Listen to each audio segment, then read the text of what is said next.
السلام علیکم. خبر میډیا چینل کې دلته هرکلی وایو. امید لرم چې تاسو ټول به روغ جوړ او خوشحاله وئ، ژوند په مزو کې به وئ.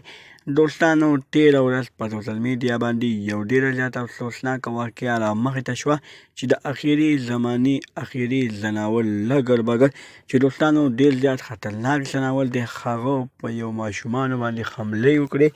دوستانو، د دې څلورو ماشومانو چې په هغه د څلورو ماشومانو باندې حمله وکړه چې د هغه حملې نه بعد بیا هغه د څلورو ماشومان ډېر زیات په بد حال سره وفات شول. دوستانو، لګر بګر په دغه ماشومانو باندې اخر حمله ولې وکړله، بیا د هغه حملې نه بعد هغه ماشومان په کومه طریقه باندې وفات شول، د هغه ماشومانو د وفات کېدو مکمل حقیقت تاسو سره دلته په دې ویډیو کې شریکوم. زمونږ دا ویډیو خامخا وګورئ چې مکمل حقیقت نه ځان خبر کړئ.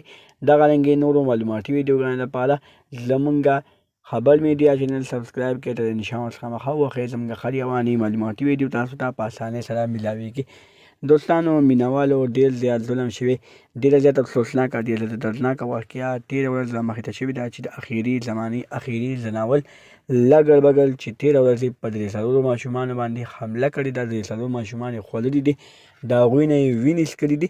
بیا یې هغه وینې څکلو نه بعد هغه درې څلور ماشومان ډېر زیات په بد حال سره وفات شوي دي. دوستانو، لګر بګر چې د هغوی په خوله کې داسې جراثیم دي چې هغه جراثیم انسان په بدن ته دن نشي، د انسان بدن هغه جراثیم سره جګړه نشي کولی.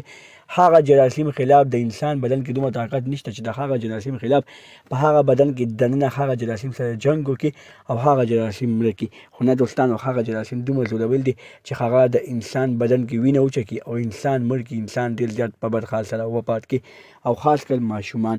دوستانو، موږ تاسو ته وایو چې تاسو د خپلو ماشومانو ډېر زیات خیال وساتئ، ځکه چې ستاسو ماشومان کله هم د لګر بګر ښکار کېدی شي او لګر بګر ډېر زیات خطرناک دی.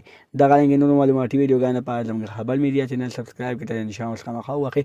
زموږ هر یوانې معلوماتي ویډیو تاسو ته په اسانۍ سره میلاویږي. والسلام.